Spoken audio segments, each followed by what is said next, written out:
we talk a lot in the book about Sable. Be impossible not to talk about Rena because her trajectory and your trajectory were so closely intertwined. And obviously, you were married for 10 years and you're a family for a long time.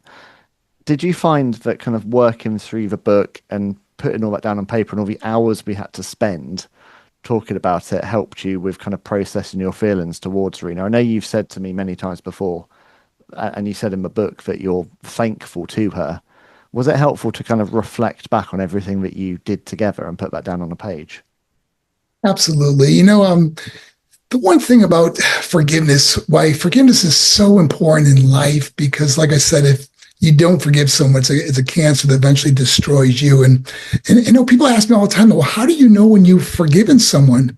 And for me, it was easy. It's like when someone mentioned her name, I didn't get angry anymore. And I wish her absolutely the best. I mean, we share a daughter together, and I'm so happy for her and her life and her marriage and her kids and everything she's got going on in life. But writing this book, it was very therapeutic, because I don't talk about her much anymore. I don't think back on those years and reliving a lot of those moments. Some of them were marvelous, like our WrestleMania match together.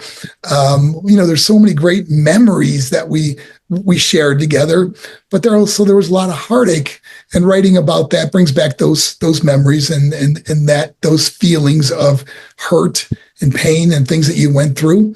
But I just use this fuel to help other people go through things that they may be going through in their life. But like I said, no animosity, no bitterness, no resentment, and especially total forgiveness.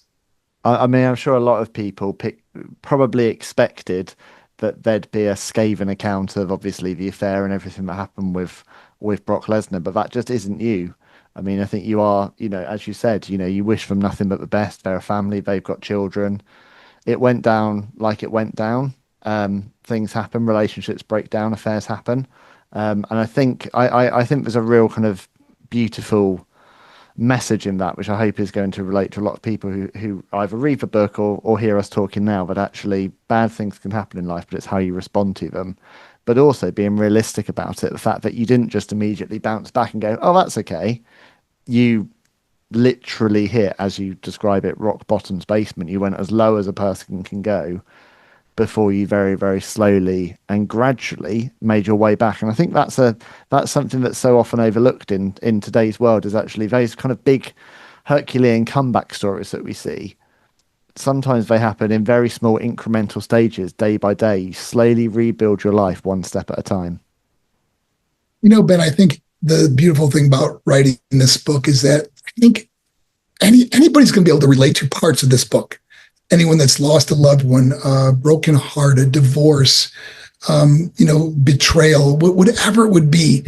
When they read this, they'll see that they're number one, they're not alone, and how I went through this and the things that I did in my life, and I found that helping other people really helps you. The more you give in life, the more you get back. And I tell people, you want to be happy, help someone else become happy. You want to be successful, help someone else become successful. Given while you're living, man. And that's really what helped me move on.